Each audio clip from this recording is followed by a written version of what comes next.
Hello again, Niner faithful, and welcome in as today is Friday, January 19th, and today we'll be talking through the whys and hows of this weekend's game in Santa Clara. We'll also take a look at the rest of this divisional weekend, and we'll talk a little Niner Packer history. All this and more, you're inside the Johnny Dell Football Academy.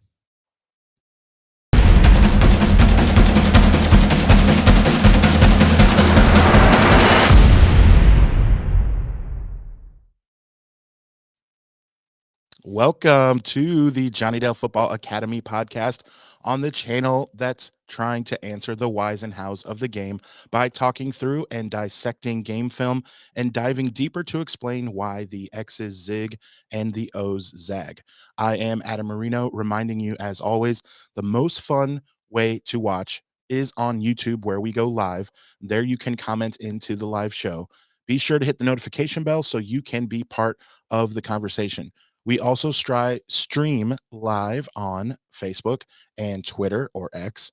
Also, the audio versions are always found after on Spotify and Apple, wherever you get your podcasts. Now, if you are with us live on YouTube, it's probably because you are subscribed and you've hit that notification bell. So when you're sharing with fellow Niner faithful, or in today's case, if you're sharing with some Packer fans, be sure to let them know, hit that notification bell. The way that we boost the algorithm, as many of you are doing live in the chat, like Kitty Mon, like Jim Cushman, like Chrissy, is to hit hashtag JD49. So thank you, Todd, Technic Chick. Thank you so much. We already have a super chat that I want to get into from Jonathan Query. He says, not drinking this early. Good morning, fellas. Long time no talk. Hashtag wife is asleep. So thank you for the super chat. I'm just thankful, Johnny, that I made it in. It's just a normal day for me driving in the Midwest, and I wanted to share a clip because I thought maybe the faithful would get a kick out of what I go through just on a daily basis and see what you guys think. So take a look here. This is my neighborhood. And we just call this a Friday, people. This is nothing. The defrost didn't work that great. And so I'm just driving through. And yeah, that's just a normal day for me, guys. What do you guys think? Yeah, as Adam is shredding his windshield wipers, I was telling him that just scratching them to bits on the ice. No, I feel this. Yeah, it's early. I got my coffee. Welcome to Jurassic Park, and my son was still asleep when I left the house this morning to come here. So it's going to be good. I'm excited for this divisional round. I think it's going to be fantastic.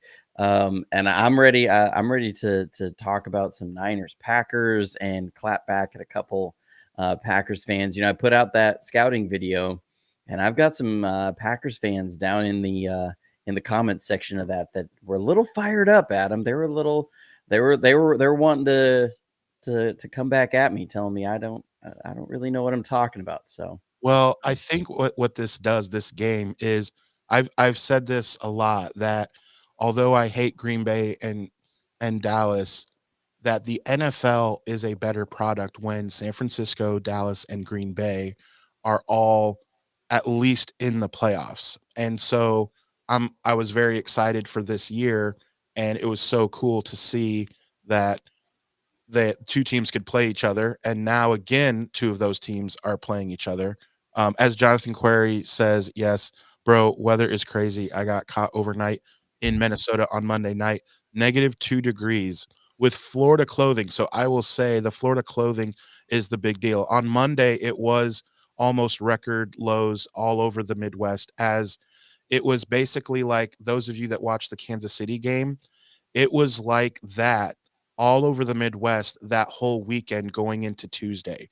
And so it's just, when you walk outside, if you're not familiar with that weather, when you go outside, it's like a small razor blade. Like, you don't bleed, but like a small razor blade hitting your face. It is flat out painful, and it's very weird, and it's normal in January. I don't know what else to say. It is terrible. I am hey, from the Bay. Yeah, but we got down in Alabama, here, we got down to 5 degrees the other night. Well, and I should say morning. It was that's by 5 crazy. in the morning, it was 5 degrees. That is the coldest I've experienced in Alabama ever. And last year it was the second coldest. It got down to 8 degrees once. So I told my wife I was going to get up early and make sure I went outside to experience the 5 degrees because Why um would you wanna do that? and well, Serious. because I hadn't experienced it since I lived in Wyoming, which was many, many moons ago, Oh, yeah. and so I just wanted to experience it. My dog is out there. If you don't know my dog, I have an Alaskan Malamute, and it's so funny because Oh, so no big deal. people in this area will be posting on Facebook and everything, all these like pit bulls and stuff that froze to death, and they're like, if they're cold, if you're cold, they're cold. Bring them inside. Bring those Yeah. and they'll die. And I was like, and every year when it gets like that, I'll leave my dog does not want to come inside. I mean, now if you don't know anything about Alaska Malamute, they can survive in -70. So I mean, they are from Alaska, um, and people will always drive by my house, and I'll get somebody will message me and be like, "Hey, I don't know if you know this, your dog's outside. You might want to bring him in. It's going to get really cold tonight." And I'm like, bro, the temperature could drop 80 degrees. My dog's fine. So it's funny around here, but we saw in the wild card round that there were some people who couldn't handle the cold, like Tua. He was definitely a warm weather guy. He could not handle that cold, but they're not going to have to worry about this week. Normally, the last uh, most of the last times we've met the Packers in the playoffs the last 13 years, we've had to go into Lambeau and had some epic, you know, at 0 or around there kind of games. I think of the 2012 year when Colin Kaepernick went and beat the Packers in the playoffs, ran for like 180 yards, and then you had the Jordan Willis blocked punt game was 2021 there in Lambeau, where it was low scoring game and Robbie Gold coming out and kicking the game winning field goal, and his foot was black and blue after that from keeping warm on the sidelines and kicking the ball so many times.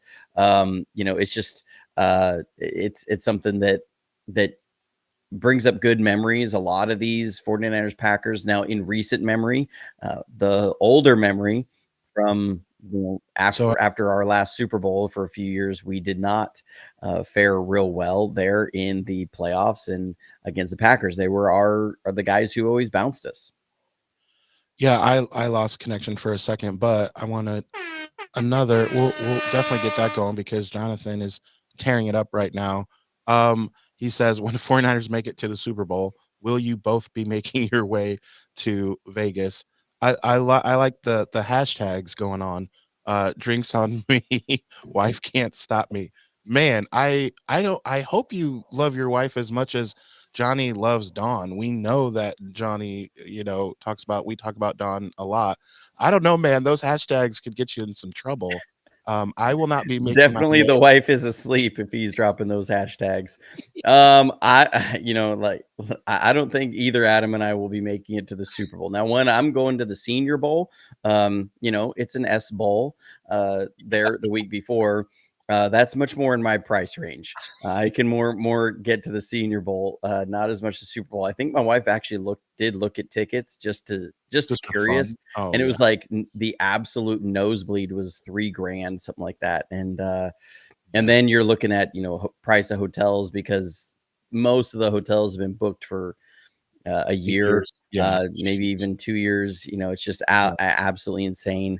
It's a It'd be few a more great super experience chats, to see the Jonathan. 49ers in the Super Bowl. But yeah, if somebody wants to drop some serious super chats, get us to the Super Bowl, um, then we'll go. Yeah, Um, exactly. I'm in. but but other than that, no. I think looking at this matchup going forward, it's hard to not see the 49ers in the conference championship game. I mean, it really is. Yeah, let's go through some of that. And I know Hugo 10 asks anything to point out the last time 49ers played Love during the 2022 preseason. And absolutely. One thing that I wanted to go through was remember, guys, when you show people the channel, the latest video is definitely going to be good regarding this weekend. So Johnny's last video It's already up in views compared to some of the other ones, so it's been getting a lot of traction. It's great to see, but make sure you show people that video because he does go through. I love the breakdown of Jordan Love a little bit, that a lot of the play against Dallas was, yeah, he made some plays, but the underlying theme for me, and chat, you tell me what you think, and Johnny, tell me what you think. The underlying theme of that game was, yes, Jordan Love made some plays. However, Dallas did some of the dumbest things that you have not typically seen Dallas do, or a playoff caliber defense do, to the point where you had guys pointing at each other right before the snap that you just don't see playoff defenses do. And so it's like, yes, he made some plays. However, are we really thinking that most NFL defenses are going to make those mistakes? Those are either sacks or he'll have to throw it away, things like that. What did you guys think? Yeah, I mean, that was a very bad defensive performance from Dallas. And I mean, look, I know Shot that's in not the head. that's some low-hanging fruit for when a team gives up 48 points, something like that, you know. Um, but no, it was bad. I mean, if that was Dan Quinn trying to have some sort of resume put out there or interview as a head coach, that was one of the worst jobs of it I've ever seen. And he'll still get Um, hired. I think yeah, I he's mean, but still. they looked so unprepared. They looked so out of sorts. And it started. I don't know if it's just he came in with this idea that we're gonna really take away the threat of some of these passing options and make them lean on the run. I don't know. That seems backwards of what normally you want to do in January football. Normally, it's we're going to stop the run, make them throw. This almost felt like they were getting ready for this game to be a track meet. That it was going to be a really high scoring game. That's kind of the thought they had coming into it, and we're going to have a game plan that's going to get after Jordan Love in the passing game and not let them put up a bunch of points that way. And our offense is going to roll down there. It's going to score a ton of points and they won't be able to keep up. That's what it felt like the game plan was. And it was way off because you know, you have so many guys that were just getting out of their gaps in the run game. Um, they're not understanding. So, you know, sometimes what Dan Quinn will do is if there's certain formations from the offense, this comes from Alabama. They call this Jimmy and Pony on the front. If there's a certain alignment that brings them emptied out a little bit, that automatically triggers gap exchanges with the line, where linemen will, if they're in the C gap, they'll slant down into the B gap, or if they're in the B gap, they'll slant down to the A gap, sort of a thing. And that's on the secondary and the off-ball players to understand what those checks are, understand where their new run fits will be based upon these things. And that seemed to be really out of sorts with Dallas. I'm not sure why. I don't know if it was because they were trying to play more defensive backs and these guys weren't on their P's and Q's. I just don't know. I mean, it's really hard to explain. And then you have this sort of cascading effect. And it seemed like they were so scared of some of the play action that, you know, like one of the touchdowns, it was their guy, 33. I forget his name. I'm like these guys or these coaches and stuff that they'll just talk about numbers for players instead of names because you can see the numbers on film. It was 33. He ran out of his gap because he's sitting there expecting the tight end to come across the formation and run out in the flat on a pass, and it was a run the whole way, and he runs out of his gap. So you know, it's just a crazy situation there, and all of this, like, Jordan Love was not on time with a lot of these throws. Right. He's rolling out, he's drifting back, he's throwing off his back foot, where these are things, and this is again where I get frustrated with some of this quarterback talk, because Jordan Love coming out of that game, people are like, wow, you know, he's making these amazing throws off platform, doing this, falling back and going this way. And I go, and then you have comments like the gal there from the former executive from the Raiders talking about how in the playoffs there's 7 really good quarterbacks in Brock Purdy, and and you go, okay, here's the problem I have here. Jordan Love is looking this way because he's a few ticks late on these throws. These routes were open early, and you don't see Brock Purdy being late on these throws. He's not having to do this. He's not having to buy time and drift back. He drops back foot, balls out, and people go, "Oh man, Kyle Shanahan's such a genius for calling these plays and scheming these guys wide open." And I go, look, when you put Jordan Love and Brock Purdy running the exact same plays, because they have a lot of the same plays. When you put them running the exact same plays next to each other, Brock Purdy's going to have that ball out earlier. It's going to be on time. He's going to have a good base. So I don't know why people fall in love with this sort of look from quarterback, because they assume that was his only option was to do that. It was like, I got a comment from a Packers fan on my video, and he talks about the same thing.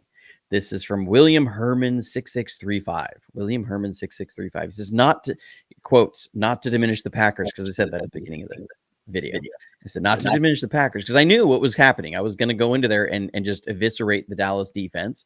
And the Packers fans are going to turn around and say, no, we eviscerated the Dallas defense. And I was going to say, no, they eviscerated themselves.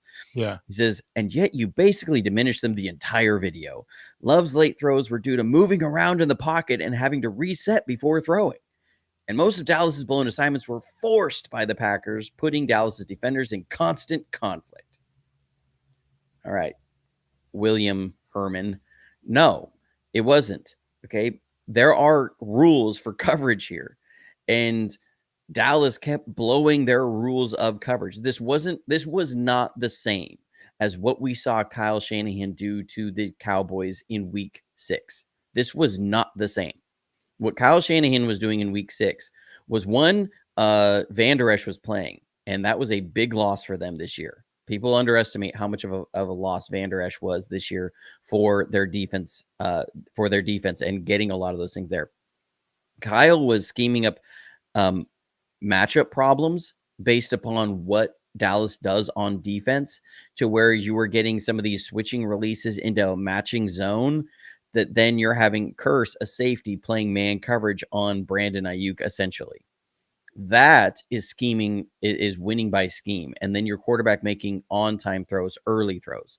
What you saw from this game was guys literally just busting their assignments, guessing on routes. Stephon Gilmore played a horrible game. What you were talking about, that there's this play where the safety and Gilmore, they're trying to show man and then play zone afterwards. And the safety's sitting there trying to clear up some sort of communication problem there with Gilmore, and he's telling him, no, you over here, no, you're gonna be this coverage, and he's turning around, so I carry this guy, you get this, you run this, and he's probably saying a term that Gilmore wasn't sure what it meant, because he didn't play that role as far as a zone coverage guy.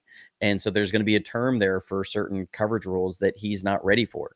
And so, yeah, it just was like, no, this was not the same. This was Dallas really, and I know, look, I come from a 49ers perspective. I know I'm looking at this and I'm going to give the 49ers their flowers, and I'm going to look at it at our opponents and say, well, it was more what the defense on the other side didn't do. But look, there's a reason Green Bay was 9-8 on this year. Yeah, no question. Again, thank you again to Jonathan, another super chat. He says, I watched JD's preview the other day, best videos on YouTube, and I couldn't believe how wide open receivers were. Hashtag wife is awake. Hashtag must be good now. So, all right, take it easy, Jonathan. But yes, Jonathan, Johnny Dell's videos are the best on YouTube, and the receivers were open. We were talking about that. I want to acknowledge WM just for a second. I do appreciate he's lighting up the chat, man. I do appreciate he's a Packers algorithm fan. boost, and I do appreciate that at least he's being respectful. We will chat for 5 hours with you, bud. Like we promise. We love that you're at least respectful. One thing you mentioned, WM, was Purdy's numbers without Debo, and last year as a rookie, as a third string, second string, whatever you want to call him, whatever. He did win without Debo. And again, I think you honestly do need to look at more of the film, the way that he makes reads. It's just different, man. I mean, it just is. So take a look at the videos Well, and and then you can even look at Brock Purdy's numbers. Look, he in those 3 games that he didn't have Debo, there was a couple picks really late in the Minnesota game. And in the Minnesota game, we now know that came after he was concussed. But there was a real miscommunication there between him and Jennings on one of them. And then in the Cincinnati game, again, that came late. There was a couple picks there, came late. One, he was forcing things really late in the game as the game started to get away. But his numbers during that time were not bad in any way. They're actually quite good. He was high completion percentage, was high yards per attempt. The bigger thing was that you had Trent Williams out at the same time. And this offense is built so much around running the ball. Again, that's not a slight on a quarterback. That is how Kyle Shanahan has been his entire career.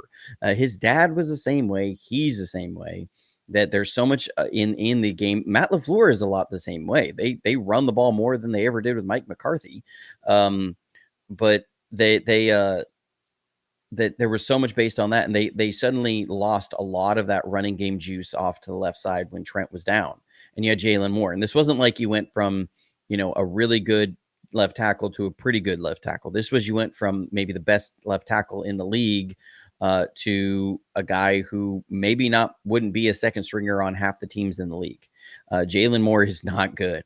And that was a big reason they were struggling to score points, especially when it was having to lean too much on the passing game for a team that is not built to throw the ball. Debo Samuel, obviously you're missing one of your top receivers there.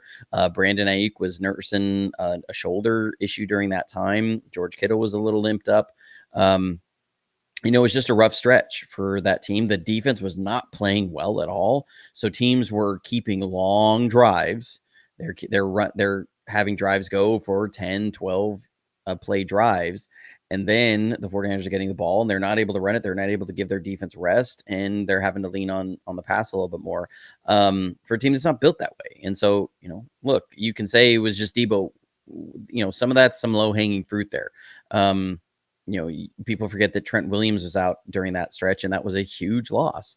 So, and one thing we've talked about, Adam, this whole year is that the biggest thing that was going to make or break this season was health. Was that this team was very, very deep in the starting units, that they had talent everywhere. But the problem was going to be that once you start to get into some depth, those second and third string guys, that they didn't have quite the depth that they'd had before.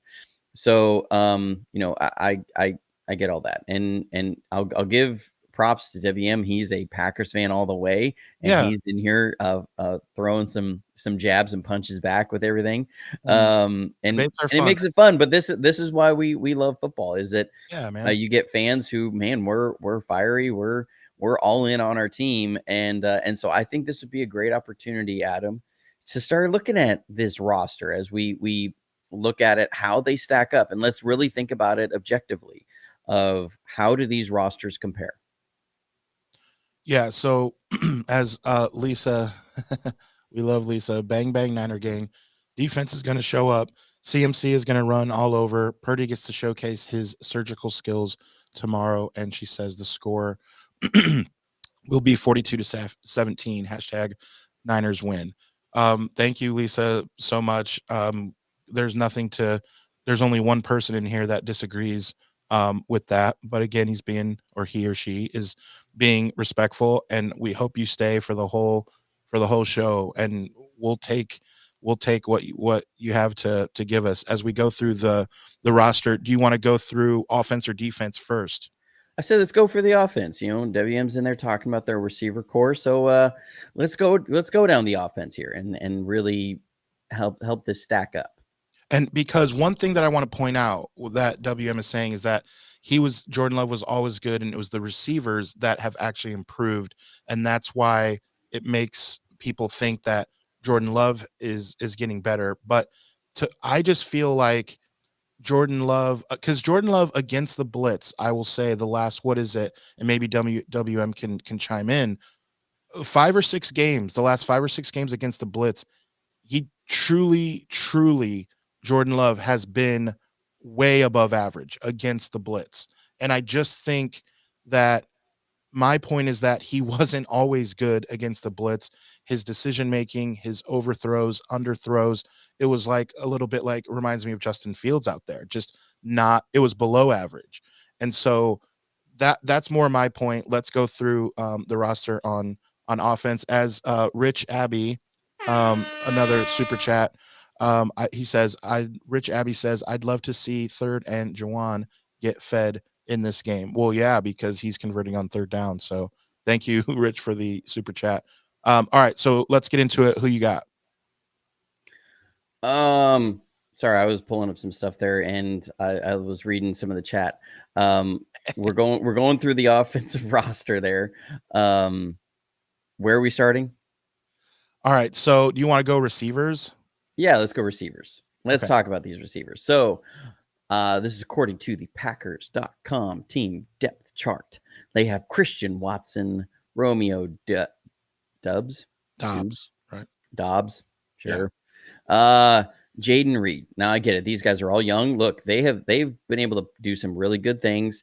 They've been able to make a lot of plays, and they've got some speed. That's one thing that you love about watching them on tape, is that they really start to stretch defenses quickly. They've got good burst, but these are some young guys. And let's start looking at who the 49ers have as they're, really, we run a ton of 21, 12, 13, 22 personnel, which is going to be a lot of heavy run personnel. So 21 personnel is 2 backs, 1 tight end, 22, two backs, 2 tight ends. You see a lot of Kyle Juszczyk out there. You see a lot of Charlie Warner. You see a lot of Ross Dwelly with George Kittle. This is very, very common. So, the 49ers only have 11 personnel, which is 1 back, 1 tight end, or 3 wide receivers on the field. Something like 42% of the time, they're one of the least in the league, if not the least in the league, in 11 personnel. Most teams are running 65+% 11 personnel. Sean McVay runs it like 90% of the time. But when you start looking, so for me, I have to look at, okay, let's just compare the top 2 wide receivers, because that's who's on the field for the 49ers the most amount of the time. So we're going to say, are any of these guys that we would take over Brandon Ayuk or Deebo Samuel? Brandon Ayuk was second team All-Pro this year, had like 1,400 yards, and Deebo Samuel was first team All-Pro last year. We don't have that kind of accolades there. And look, I get it. They're young. But I don't think anybody's going to put these Packers wide receivers in the same category as Brandon Ayuk or Deebo Samuel. Look, you got 2 all-pro receivers sitting there. That's a big deal. And you got guys who've been highly productive. And Brandon Ayuk is having one of the best receiver years, period, in the league. Because, again, we are a running team. We are way low in passing attempts as far as a team.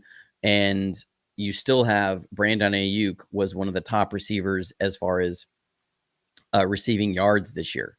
So I don't know how anybody could say, take that away. And if you actually look at the 49ers, we are dead last in passing attempts on the season. We are 32nd out of 32. We had 491 passing attempts on the season. If you put that in perspective, number 1 was the Washington Commanders. They had 636. But even a team like the Denver Broncos, they were 5th from last in the league, 513. We are dead last in passing attempts, and Brandon Ayuk was still one of the top receivers, producing receivers in the league. So, this is a guy that's not getting the kind of opportunities that a lot of other receivers around the league are getting. He's not getting the ball thrown to him nearly as much as things, and there's just not the amount of opportunities there, because we're not a passing team. We're not the Dallas Cowboys, but obviously, we're able to do it. Brandon Ayuk was still 7th in the league in receiving yards, 7th. So that says something. When you are on a team that is last in the league in passing attempts and you're 7th in receiving yards, that's a big deal. That means you are being highly, highly efficient when you are being thrown the ball. You're being highly productive per attempt thrown the ball. So, I'm going to take San Francisco's wide receivers, and I think they block better than anybody in the league. We've seen that with Brandon. Maybe not as much Deebo Samuel. Deebo can be very up and down on his blocking. When you look at Juwan Jennings or Brandon Ayuk, I think you see the one thing that is a core value of the 49ers is that they block, and they block their hearts out. Yeah. And another super chat from our good friend Lisa. She was bored last night and listened to Packer Lives just to see what they were saying. They think Lenore is going to get picked on all game. They don't understand the effect of Armstead against the run. What do you think about Yeah, that? and I think we'll save that a little bit until we get to the defensive side. Yeah, we will get there, Lisa. Thank you for the super chat. And again, thanks to WM for really getting the chat going. We really appreciate it. We love the back and forth. Injuries are a part of this thing, and there's I love the the back and forth. Um, what do you think? There was a point made earlier in the chat. It's been probably about 10 minutes ago. I don't remember who it was, as there's about 75 people live with us in the chat. Thank you. Remember, if you're new to the channel, please hit hashtag JD49 to help boost the algorithm. We want as many Packer and Niner fans in the chat today with us. But what was said about 10 minutes ago was that the offense, you have to remember, Shanahan's been running this in San Francisco for almost a decade, and the Packers offense is basically a version of it, and so we know it better. What do you think?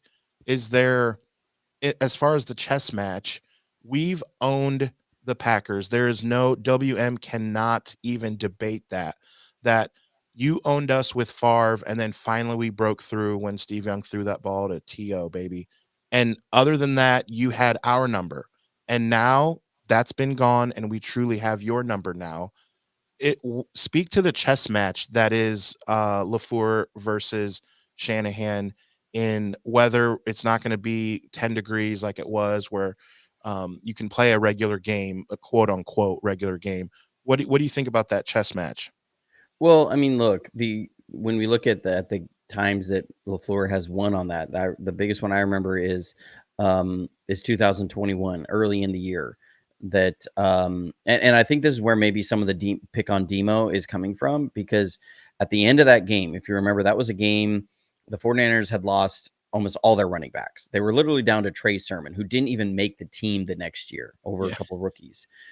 Trey Sermon was cheeks at running back. He was not a good fit for this system. That was one of those weird picks by Shanahan there at running back that just never worked out.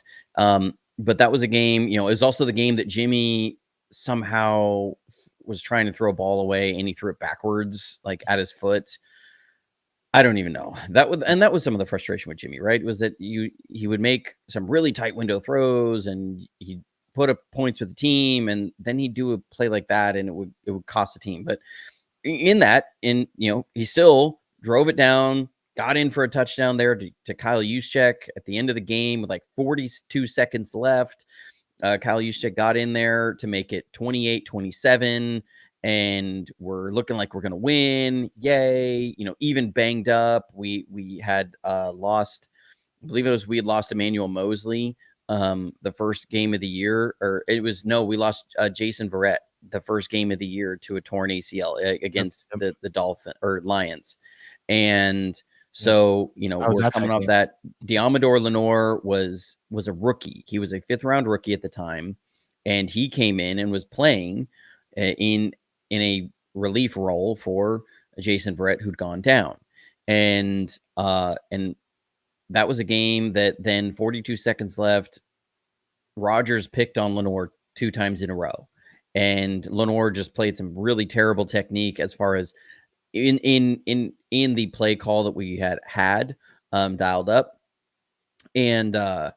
And Kyle Shanahan talked about it after the game, that about how they needed to do a better job of preparing guys for how to play certain coverages in certain situations that didn't have a lot of experience. And because Rodgers, they move the ball down and they kick Mason Crosby kicked like a 49-yard game-winning field goal to beat us 30-28.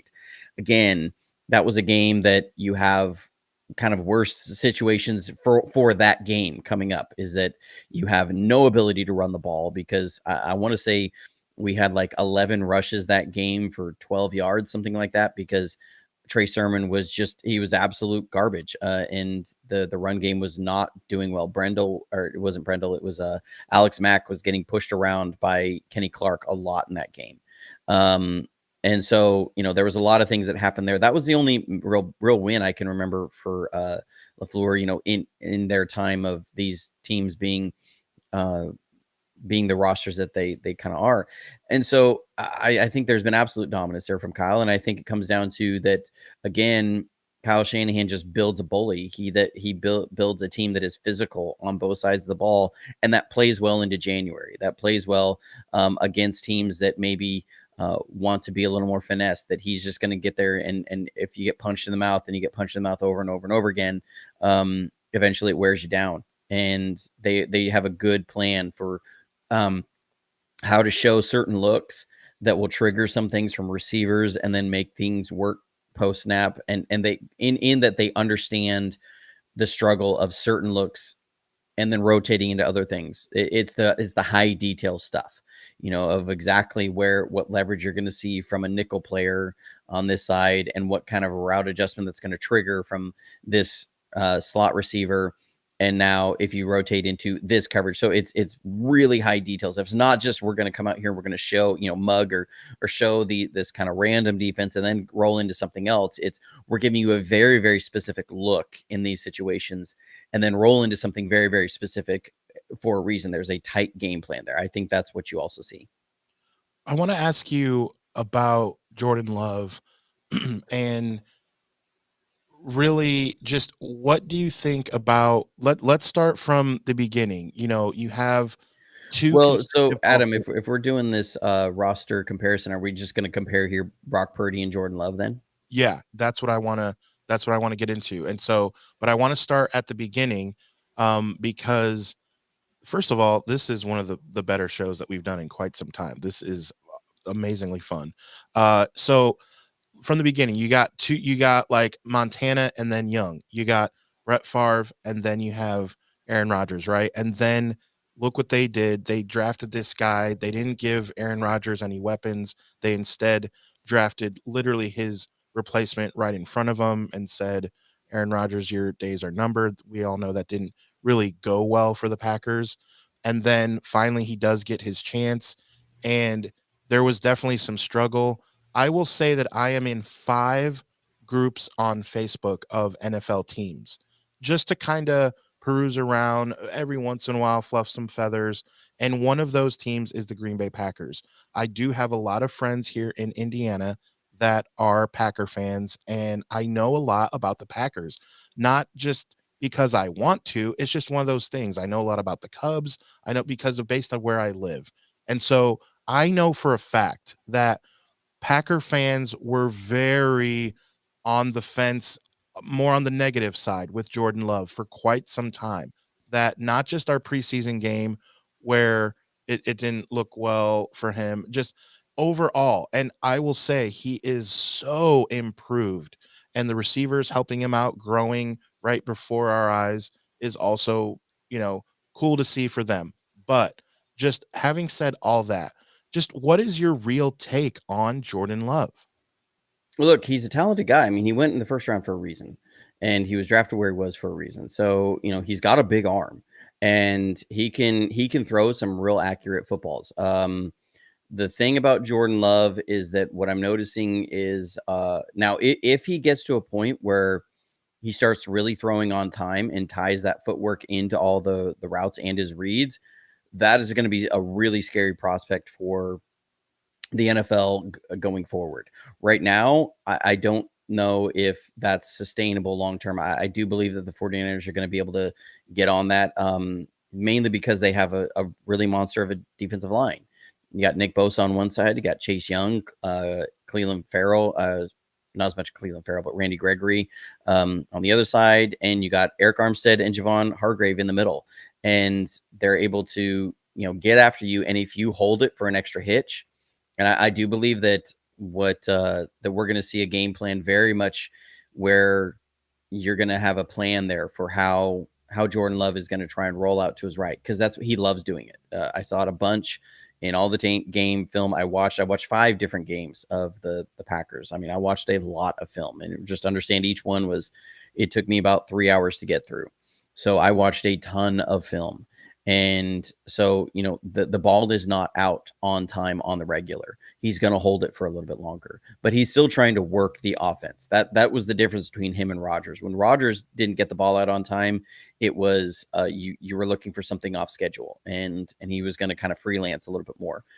Jordan Love is still looking to play within the system. So I like that. I think that there's a lot of potential there. But when you look at, and again, this is going to be a little bit of a biased take because 1, I'm a 49ers fan, but 2, I have a penchant and preference for guys delivering from the pocket on time with a variety of all the different throws. So when you're talking about, you get the fastball, you're going to have the layered throw, you're going to have the touch throw, those sorts of things. Brock Purdy is just ahead of the game on that. And as far as ball out on time, he's one of the best there is in the league. I think maybe, when we're looking at guys similar in that sort of vein, we're looking at like a Matt Stafford. Most of these quarterbacks with big arms, like Josh Allen, is always a tick later than Brock Purdy on a lot of these same plays because Josh Allen has a huge arm. And so the ball is going to arrive there a lot faster. And he's never had to throw with anticipation because he can always beat everybody to the spot because he's got that massive arm.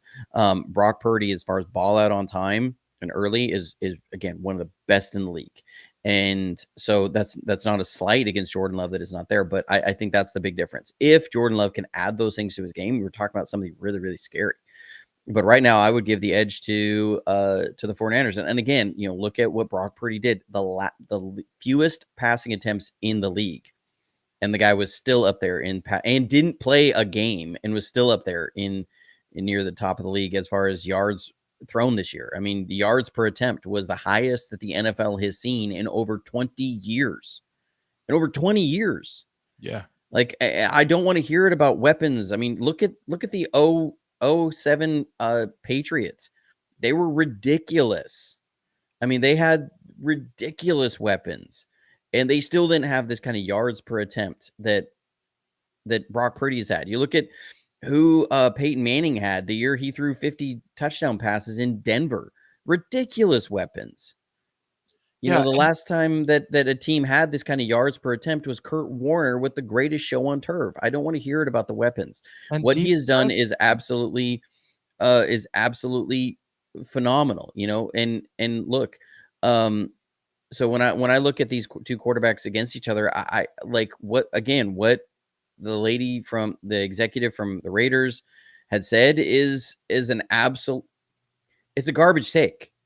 There's no foundation to it. What that tells me is that she did what she had as his draft profile and has not actually watched tape on him, has not watched what they're doing, hasn't really done any sort of analysis in any way. It's just saying, well, I knew who he was coming out of Iowa. This is what he was as a draft grade, which was terrible.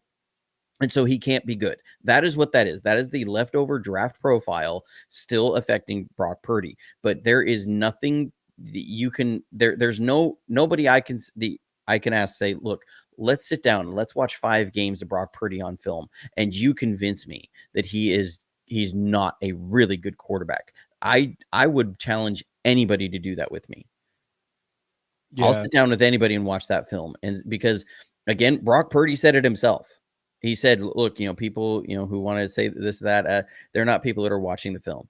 And even if they are, and because I've seen people put clips up, they're not actually watching the film. They're going through and they're pulling some plays. They're not watching things in sequence. They're not watching how things are set up. They're not watching and paying attention to the details in and out. And I'm not meaning that to pat myself on the back. I just look, sometimes maybe I have a really good memory on some of this stuff. I can pull out plays from 2019 and just remember where it was. It was like that. Right. The playoff preview video I did of the Packers game.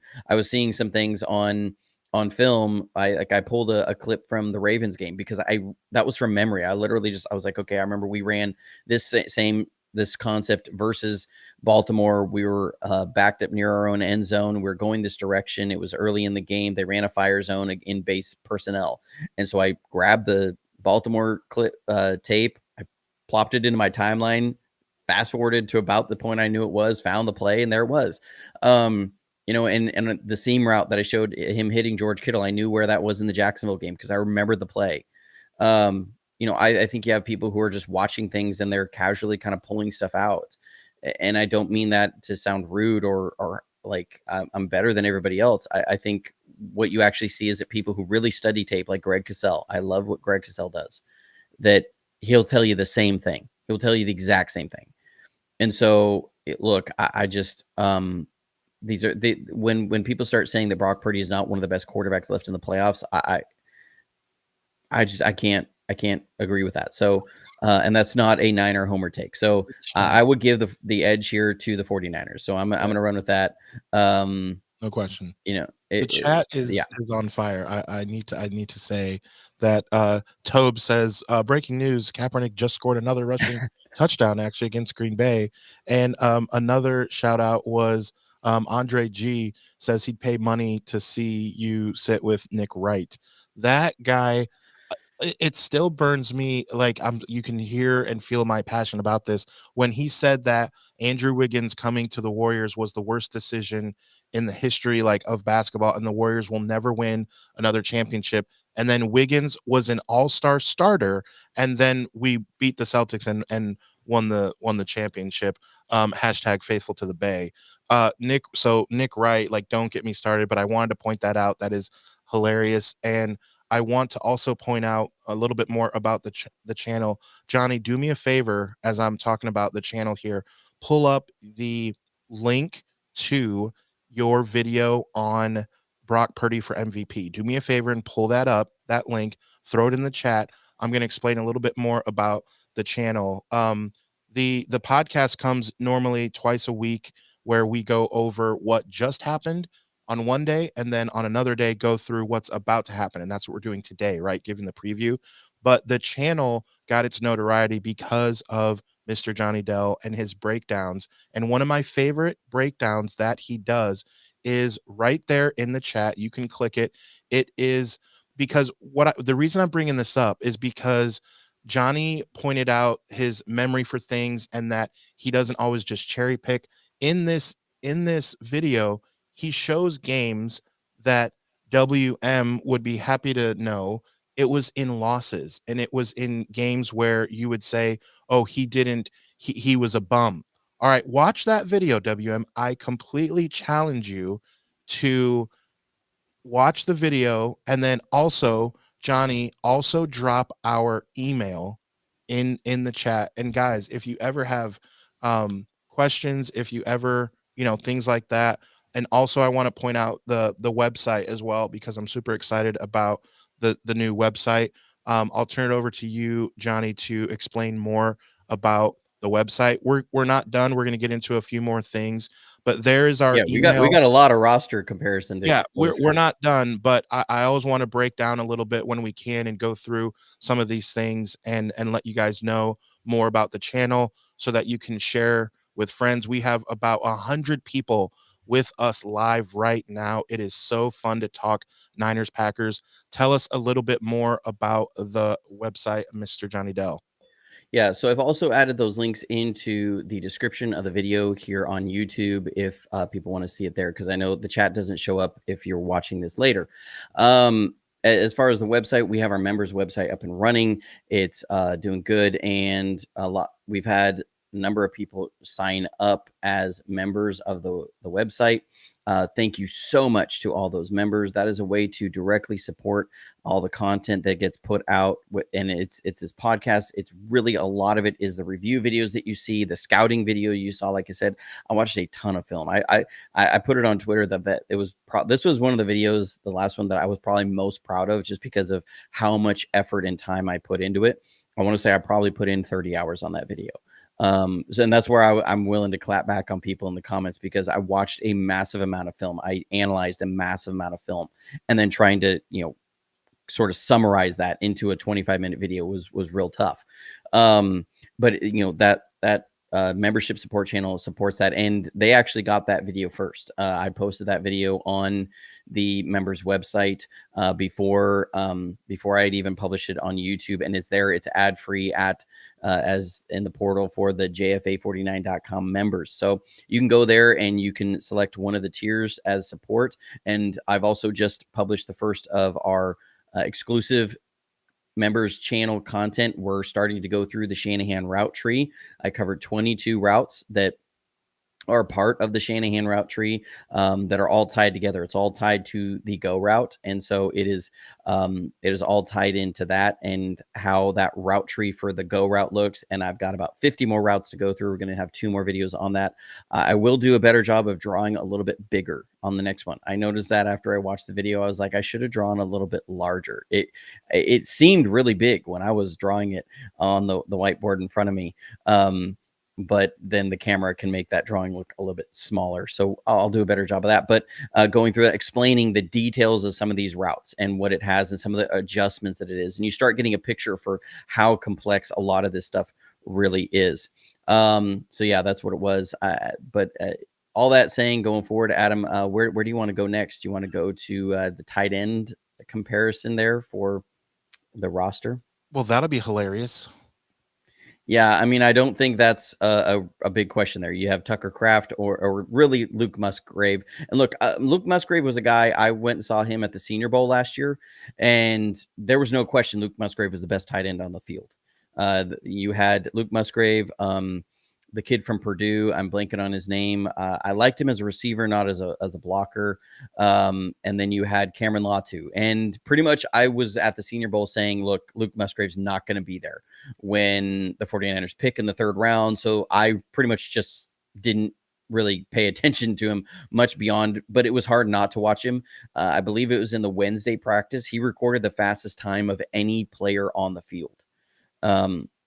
As tight end. Like, this wasn't fastest tight end on the field. No, he recorded a moment because they have the GPS trackers in the helmet. He recorded the fastest mile per hour time of any player on the field. Luke Musgrave did. So, you know, he's a kid that has a ton of potential. But look, you're talking about all-pro George Kittle. He has been the gold standard of tight end play when we look at ability to block, ability to catch, ability to affect the game. I don't think there's a better tight end in the league. Now, Travis Kelce is more of a receiver, really. I mean, he's a 3rd wide receiver. That's who Kelce is. George Kittle's a tight end. Kelce and Kittle do not play the same position. And so, you know, look, that's George Kittle by a mile. Yeah, that's why I said, as Jamaro Thomas agrees, yeah, that'll be hilarious. Let's go ahead and do that if that's what you want to do. I mean, that's just like not even a thing. We don't want a 5-hour show. Like, you want to go. Let's talk about the offensive line. That's where I was Yeah. I wasn't ready for defense yet. Yep, you got it. Let's just cover the entire offensive line. For this, I think you're going to see much of a wash. I think at the guard positions, Green Bay would have an edge for what I saw. I think right tackle's probably a wash, what I've seen, but left tackle, they're definitely 49ers. I mean, Trent Williams is the best left tackle in the league, and it's not even close. WM, what do you think about the line? Your guys' offensive line? I'm curious too. Keep going. You know, I would say again, the center position. Brendel has been up and down, but he's been trending upwards this year as far as what he's been doing on his assignments. So, yeah, I'm not really seeing an edge there. I think in the end, the lines will probably be graded. You know, maybe a slight edge to Green Bay. I think San Francisco's a better run blocking offensive line. Green Bay's a slightly better pass blocking offensive line. Position by position, I think you're having a wash. Where that's really you're gonna see the difference though is that these teams will not be facing the same quality of defensive lines. Yeah, WM says our O-line has been playing great lately, but obviously they got the toughest task in the league this weekend. And yeah, that's what I'm excited for. I am a little bit impressed with Green Bay's offensive line as a whole, and I am excited to see with Armstead back and just the amount of time for our guys to get healthy and get prepared and get fired up. And go over film and all that. Like I feel like they're going to be ready, and so I'm super excited to see the matchup in the trenches for sure. Yeah. So from there we got to cover running back. I mean, that's the only position left. And look, um, Aaron Jones or Christian McCaffrey. I don't think that's a question. I don't, even if you were a diehard Packers fan, if you were asked, if you could have Christian McCaffrey on your team and Aaron Jones on the other team, would you do it? And I think anybody would say, yeah, they'd take Christian McCaffrey on their team. I mean, look, he's the best all-around running back in football, is the best all-around running back that we've seen in the league since Marshall Faulk. He's this generation's Marshall Faulk. And so, look, he's the best running back in the league pretty much. And he's an offensive weapon that can score a touchdown from anywhere. You can split him out at wide receiver all the way out wide. And we have seen this last year against the Buccaneers. People might forget this, but Brock Purdy threw like a 45-yard fade. It was actually kind of like a sluggo to Christian McCaffrey against the Buccaneers down the sideline. I mean, you're running a sluggo route, which is a wide receiver route, to a running back down the sideline against a corner. Like, that doesn't happen. He can score from anywhere. You can put him in the backfield, you can put him in the slot, you can put him out wide. He can score a touchdown, and he's an absolute problem. Aaron Jones is a good running back. Look, he can tote the ball. He's tough when he runs, but I'm sorry, he's not in the same class as Christian McCaffrey, and I don't think anybody would put them in the same class. So, if we review the offense, we're looking at 49ers have edge at wide receiver, tight end, running back, quarterback, and it's a wash at offensive line. So right there, 49ers have a pretty good edge on the roster. That's how I'm looking at it anyways. All right, you ready? Real quick, I just want to point out special teams only because the debacle that was Green Bay's special teams, our last playoff memory, was in the frozen tundra where Jimmy G couldn't find a way to screw it up, and Huff with the blocked punt, right? Or the recovery for the touchdown, right? Was the last time. And they had 10 men on the field. Special teams was a mess. WM, have you cleaned up your special teams in your opinion? I feel that I feel like we're pretty good, but then like Moody makes me moody. I don't know. How are you feeling about Moody going forward? I feel like we need to put the game in such a place where look, it's this game is not in question. That's what I want to look at. Like where it doesn't matter. Doesn't even matter. Yeah. What special teams happens. Don't let special teams become a factor here. Hey, field position matters with punting. I that's a key thing, I think. Yeah. So, and we're good there. Yeah. I'll just leave it at that. Okay, let's go defense, and let's start inward and go out. So in the trenches with guys like Eric Armstead coming back. Let's go through the defensive line. So defensive line, just give me 1 second here.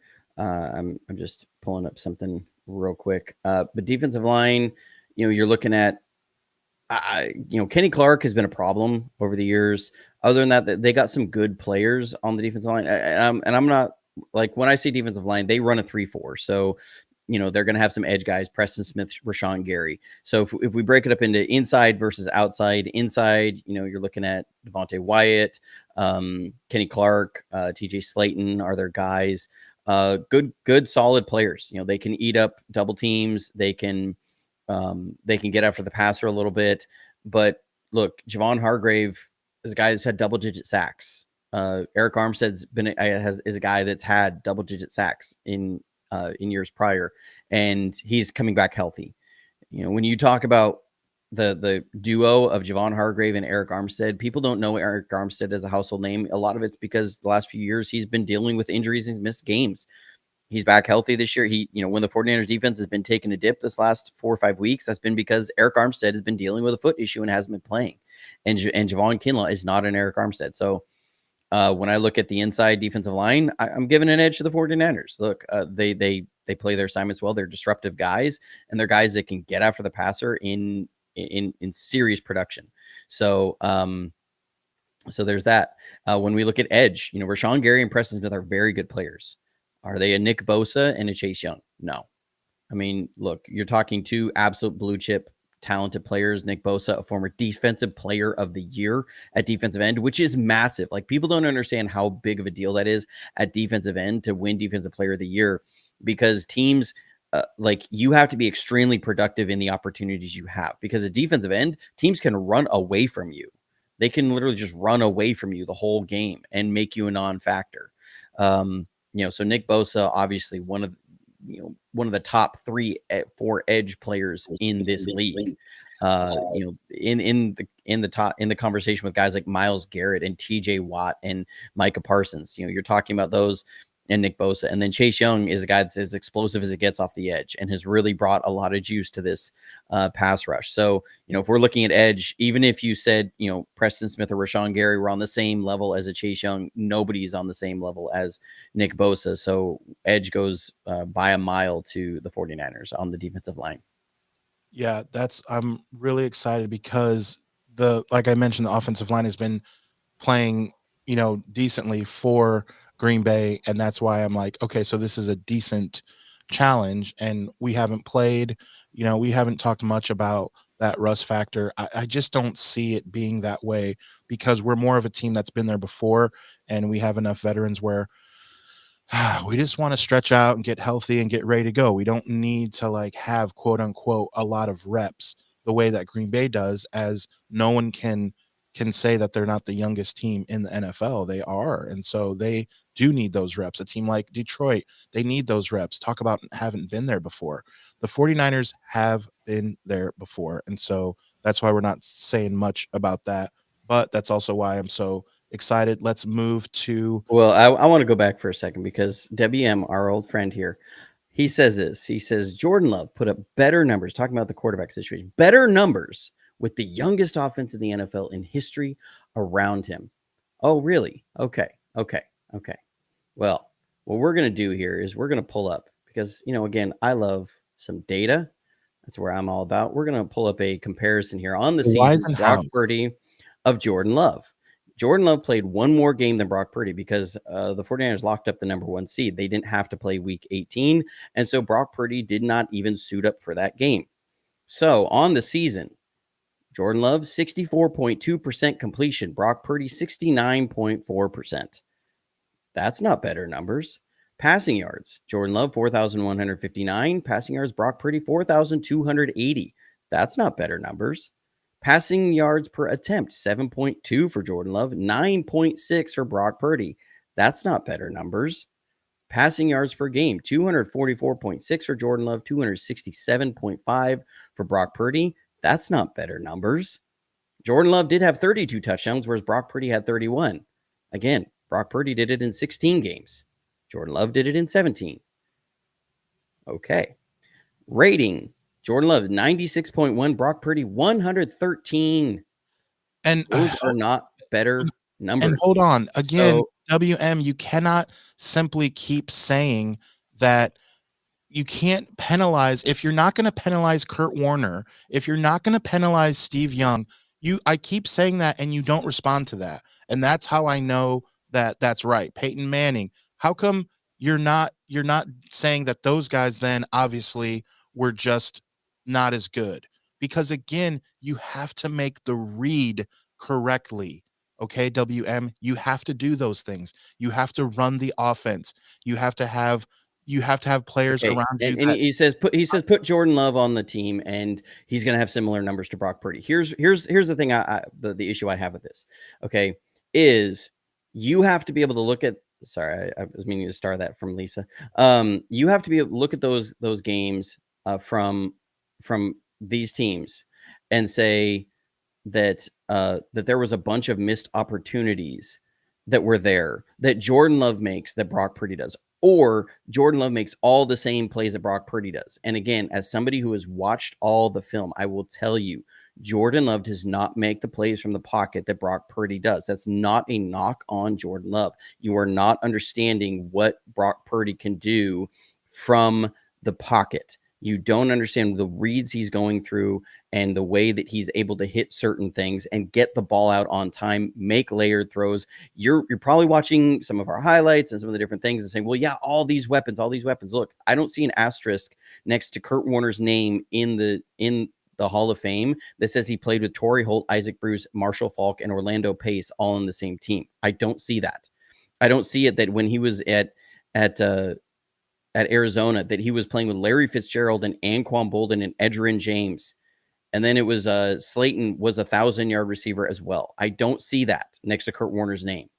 So, why are we sitting here saying that that's a different standard for Brock Purdy? I don't see an asterisk next to Peyton Manning for having all-pro wide receivers either. Like, I don't see these things. And you have to remember, the 49ers threw the ball the least amount of times of any team in the league. How come They had Ayuk the was fewest never passing that good? attempts. Ayuk was never a name that people knew. They only knew him because of the highlight where he jumped over a Philadelphia Eagles player completely and scored a freaking touchdown. Brandon Ayuk was not that guy. Oh, maybe Brock Purdy made him that. We got to get to a few of And Jonathan's telling him, unblock him. He's sorry. Can't we all? yeah. So there's a few. I gotta even scroll through. You guys are just like crushing They're the chat. popping. Hey, Yeah, we got this is playoff football. It's win or go home. It is. So and people are fired up. You're going back to we walked on the moon. He said we see a lot more Chase with Cleveland out. Yeah. We're going to see a lot more Chase Young with Cleveland Farrell out. That'll be an interesting rotation there. And then Elise was jumping in this season, and the 49ers blew out so many opponents this year that he was done by quarter 4. Yeah, remember Brock Purdy not only played one less game, he also sat, which to the equivalent of like a game and a half. Because they were winning so many games by such a wide margin. He was being pulled from the game with like 7 minutes left in the fourth quarter, something like 7 or 8 times this season. So, like Brock Purdy, if he had been what the Patriots did in 2007, where they were literally running up the score every single game because they wanted to keep practicing, keeping the foot down on the gas, you're looking at the Brock Purdy probably throws for 4,700 yards. This is the idea here that Brock Purdy is just a product of this system is absolutely bogus to me. And I'm getting so tired of this because it's not a legitimate argument. If I had all the clips here, I'd pull them all up and start walking through plays and do everything. But that's not what this show's about. That's not what this particular episode's about.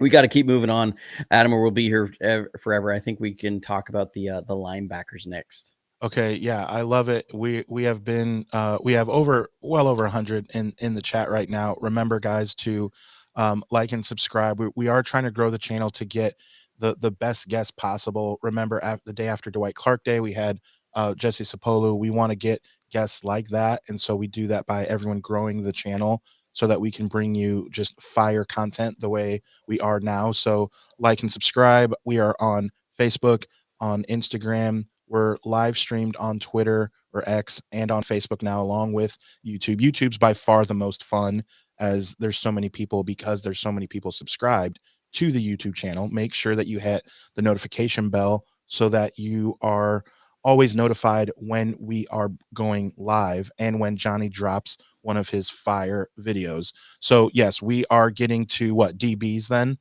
Linebacker. Oh yeah. Backpackers. Yep. Linebackers. So we got all pro Fred. That trumps literally every linebacker in the league. So moving on to DBs. No, I'm just kidding. Well, I mean, yeah, you have Fred Warner, Dre Greenlaw, and the matchup on the other side is Quay Walker and Devondre Campbell. Look, Quay Walker, he's gonna have a rough game. I watched the film. There's a couple things there. One, he's really, really aggressive on some of these inside runs.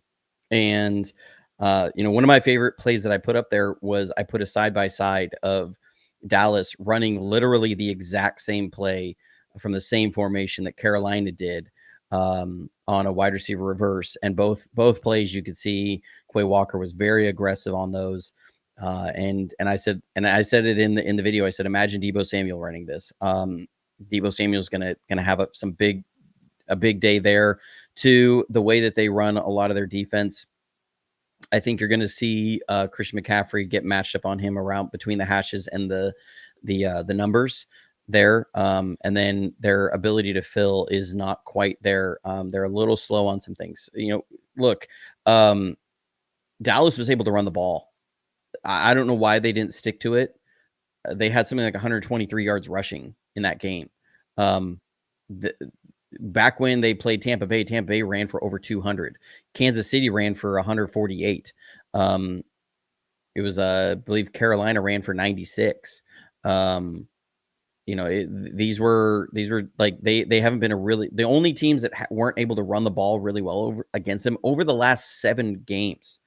I'm not just talking like, people say, well, beginning of the season was way different. No. I'm talking about the last 7 games, the most recent 7 games. The only 2 teams that weren't able to run the ball for either at over 100 yards or nearly 100 yards, like the lowest in that was 96. The only 2 teams who didn't do that was Chicago and Carolina, 2 of the worst offenses in the league. So, and a lot of that is because they don't have the talent there at the linebackers position. And the 49ers, I would give this edge to them by a mile. Quay Walker, I guarantee you Kyle Shannon's going to go after Quay Walker.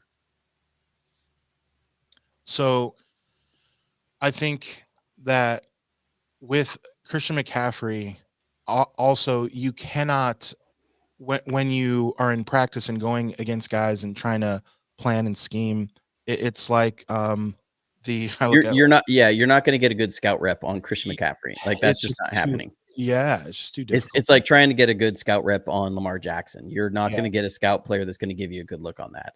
So yeah, that's 49ers. And I don't think that's close. I mean, again, Fred Warner is all pro Fred. He's been an all pro multiple times at this point. So do we want to go safeties or corners next? Corner. I want to go corner. Corner's an interesting one. It all depends on if Jair Alexander plays. Right now, he's doubtful. I think was the question, the injury designation he got yesterday. And LaFleur was real non-committal on that, and which I wouldn't expect him to be. He's gonna get any sort of advantage he can there. But if Jair Alexander plays, I think you're looking at probably a wash between the corner matchup. Alexander and Mooney Ward are 2 of the best corners in the league. Mooney Ward obviously was a Pro Bowl recipient this year and has been very productive there. He's a lanky quality corner. Jair Alexander has been one of the best guys in the league for years. And now he is a little bit hobbled with his ankle, but even Jair Alexander on a hobbled ankle is better than 90% of the guys in the league. So I remember, man, he picked off Jimmy G back in one game, and it was one of the greatest plays. We were running the corner post and a deep third guy on the other jumped on that pass. That was one of the best plays I've seen from a corner. So, if he's there, that's going to be tough. And I would say maybe a slight edge to Green Bay. If he's not there, that's definitely the 49ers. Look, Diamador Lenore has been playing very, very well. Last year in the playoffs, he had the lowest completion percentage allowed, lowest quarterback rating allowed, more interceptions last year in the playoffs than any corner out there. He's been a very solid corner, and he's been able to move outside and inside. And so, yeah, Diamador Lenore, he's not what some of these Packers fans think he is. Yeah, I'm excited to see that. We talked about the matchups with WM has been bringing up these vertical routes, and just that all of a sudden, look, no, Devontae Smith isn't a deep threat. There's no deep threats that they played. What do you mean? We've played a lot of deep threats. Look, and the way that the 49ers play their offense or their defense, look, you're not just going to see vertical routes just beating everybody. This isn't Madden, okay? This isn't where you can line Christian Watson up outside and he's just going to be able to run past the guy because he has 98 speed rating in the game and Diamador Lenore has a 92. This isn't how that works. You can try and put Christian Watson inside, and the way the 49ers play their defense a lot of times is that you're going to have a linebacker carrying him for 12 yards, then he's going to get handed over to a safety, and then the corner on the outside is going to be playing with a bail technique to bracket him for the outside. Like, this is not just going to be a guy running free down the way. There's going to have to be a bust in coverage somewhere there. They're going to be playing with a cushion on there unless he's in He's in a bump and run, which is going to be if we're in cover 3 Mabel. I don't see us running a lot of cover 3 Mabel in this game. We may, but if that happens, you're going to see more guys like Mooney Ward and Ambry Thomas there. And what they do is that their technique when they run this bump and run isn't we're going to sit here and press you and then try and run with you. No, they're trying to disrupt the release, funnel you a certain way, and then stay on top of the receiver with about a 3-step cushion. So, look, there's and then be able to use the sidelines and things. So, this is not a situation where they just start running vertical routes. There's built-in coverage rules of how we run our defense that accounts for these things. And so, I don't know where the idea that you're going to get a bunch of vertical routes is one thing that Steve Wilkes' defense generally doesn't do is give up explosive plays because of the way that they built their defensive system. It's not a system that's built on we're going to give you a whole bunch of opportunities. The only time that you will have opportunities to go vertical down the field is when they're going to be bringing lots and lots of pressure. And then you don't have time to let these sort of vertical routes develop. It's got to be quick hitters that beat you. That's where the 49ers have been beat on some of those things. It's not these deep throws in there. And then, like I said, the only other moments are when you have a bust in coverage. So this isn't like a matchup thing where, you got Christian Watson out there, we can't cover that speed. No, there's a lot of ways to do that. This is goes beyond that. So I don't really worry about that sort of matchup there. Okay, so then are we on safeties? We're on safeties, yeah. Okay. Man, I will say I wish we had Huff. I just do. Yeah, I mean, Jair Brown should be back. He's been really productive when he's been out there, and he's played pretty well. And look, Hufanga was having a good year, not an All-Pro year like he was having. He was missing a lot of tackles in there. But the thing about Huff is that he is really, really sound as far as the scheme side of things and understanding where guys need to be and where the coverage checks are and where the coverage rules are. Jair Brown is still working through some of that stuff, but look, when we look at these things together, Tayshaun Gibson and Jair Brown are about as solid as it get. Now they're not the playmakers that I think the Packers can have. Darnell Savage is a guy that can change a game. I mean, and Dak found that out pretty quickly. I think the 49ers have a little bit of an edge there as far as physicality of their safeties. Their safeties come down and when they hit hard and they fill hard. So I think there is an edge there, but I would say that Green Bay has maybe some better ball skills and a little bit more juice in their safeties than we do as far as some of the breaking speed. I would give a slight edge here to Green Bay's safeties over ours. But again, when we start looking at these as a whole, when you look at the front seven of San Francisco versus the front seven of Green Bay, I don't think it's close. And that front seven is what allows the back end to really shine. So, look, when you start looking at the matchups that of the defense that Green Bay is going to go face versus the defense that the 49ers are going to go face, this is not looking good for Green Bay. Yeah, I think overall, let's go through what maybe the trouble areas, maybe safety, like what are your X factors then for the game based on the roster breakdown?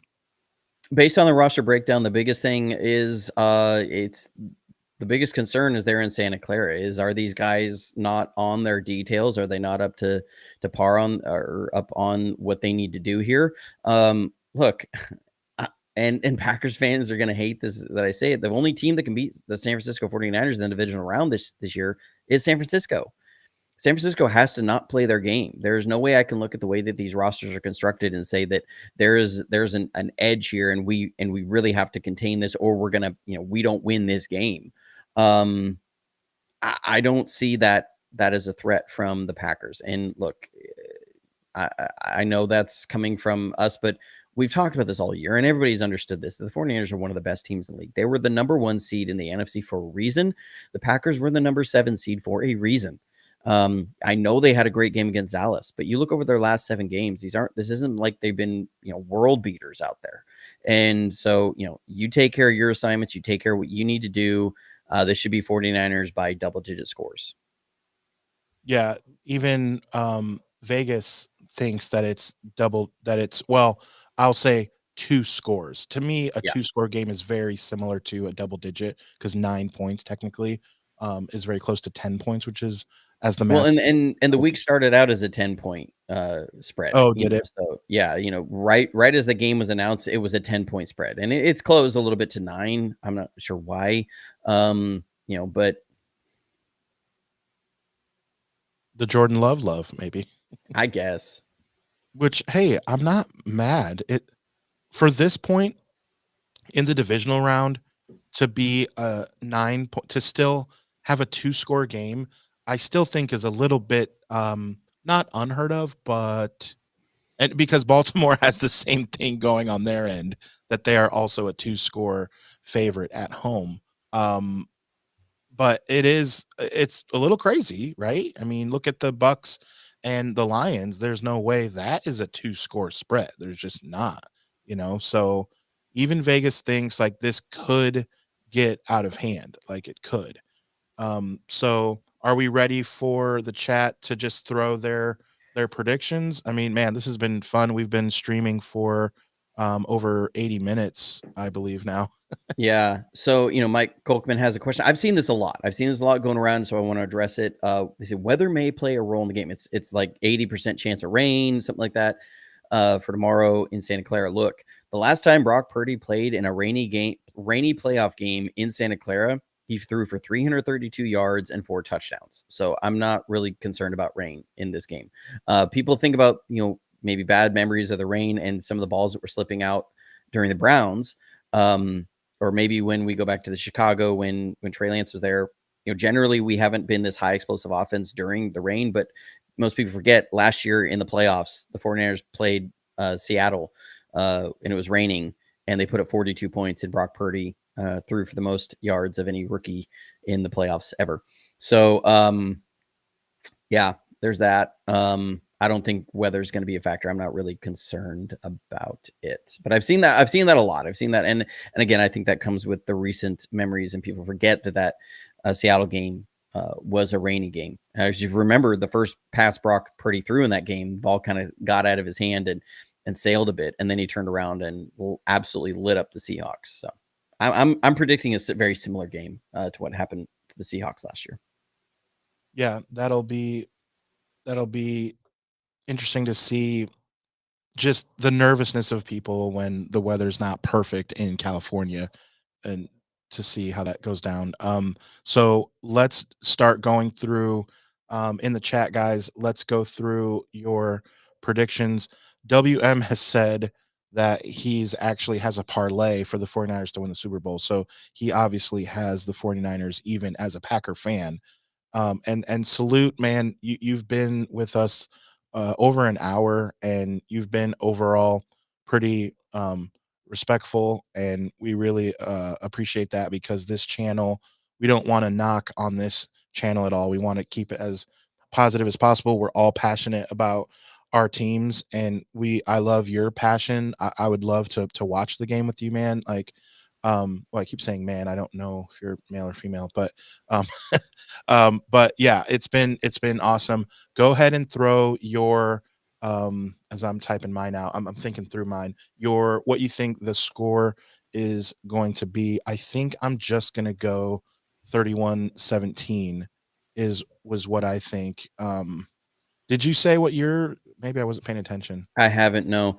Okay. I do also want to announce in about an hour, I'm going to be going on live with Ryan Hensley on his channel. I will be streaming it on mine as well, and we're also going on with a guy from Locked On Packers. So we're gonna get in there. We're gonna talk a little bit. Ryan reached out to me and invited me on the show, and I said, "Yeah, I'll come on, man." So we're gonna go on there in about an hour. So keep your notifications on and be ready for that. Well, maybe it'll get spicy in the chat there. We'll see. That'll be fun. But my prediction is 38-17. I think this is a big win. I think, and here's the reason why. I think San Francisco is going to run the ball. They're going to control the run. This is going to have shades of 2019. Is that you're going to see early on? I think early on in this game, the first drive, Kyle's going to come out throwing the ball. And what he's going to do is he's going to start attacking certain things that they're going to expect from Green Bay. Especially, I think they're going to expect a lot of fire zones on that first drive, and they're going to start hitting guys around between the hashes and the numbers on in breakers in that area. You're going to see some explosive plays there, and then they're going to use that to set up the run to get them out of some of that 5 line and gap filling stuff that they're going to do. And you're going to see Christian McCaffrey and Elijah Mitchell just pound the ball with Deebo Samuel mixed in. They're going to run left, they're going to run right, they're going to run tunnel screens. You're going to see a lot of this stuff.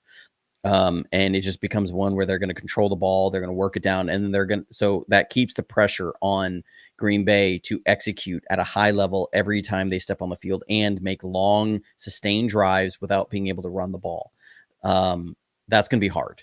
And so I think that that you're going to see a lot of that, and the game's going to, they're going to start walking away from the Packers pretty early in this game. I think I'm really thinking like 8 minutes to go in the second quarter, you're going to see Kyle take a couple shot plays after they've set up the play action. They're going to hit one of them, and that's where it's going to be like 28-10 at halftime, something like that. Yeah. Yeah, I'm super, super stoked. Are you, Johnny, going to be able to watch in real time? You got stuff going on? Yeah, I should be able to watch in real time, man. So I'll be live tweeting as it goes, so people don't have to worry about texting me and ruining some of the stuff. But yeah, Right. That's what I was asked. That's what I was kind of getting at. I have, some of I have a limo and bus company, and I just hired a new driver, and so I have to. Our drive is from 6 to 11. The group rented the party bus from us. I'm training him from 6 to 7:30. I promise I'll be done, and he's dropping me back to my car so I can get to the bar, or I'll watch it with my folks. But yeah, so I'll definitely be watching live as well. So again, guys, the breakdown of the channel. Remember the videos done by Johnny, the breakdowns, go over the whys and the hows of the game, and then we go twice a week on the podcast. Remember to like and subscribe and to hit the notification bell so that you know when we go live, and when Johnny drops a new video, because it's not always at the same time, as some videos take over 30 hours, as his wife Dawn can confirm, and she did confirm on this very podcast. She was in the chat saying yes, he takes a lot of time on these videos. So make sure you show some love. The best way to show love is to simply share this with people. That's the best way to show love. The second best way to show love to the channel is to, again, Johnny, throw the website on there in the chat. That is the best way also. And Gemma says, hi, Dad. That is from Dawn. Well, hi, Gemma, baby. That's Peace. my 3-year-old daughter. She's Love it. probably seeing me on my wife's phone. Hi, Gemma. Hello. And so there's the website there. That is the second best way to support the channel. The first way, remember, is just to share the channel.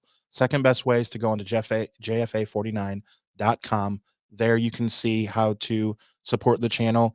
Make sure you follow us on Facebook and Instagram. Share with all your friends. Again, thank you so much, as we've had a steady over 100 people watching this stream. We went a little long. It is because not only do we love the 49ers, it is because we love you. So thank you for joining us, even WM. And if there was any closet Packer fans watching and not saying much, we even love you as well. But we hope we beat the crap out of you.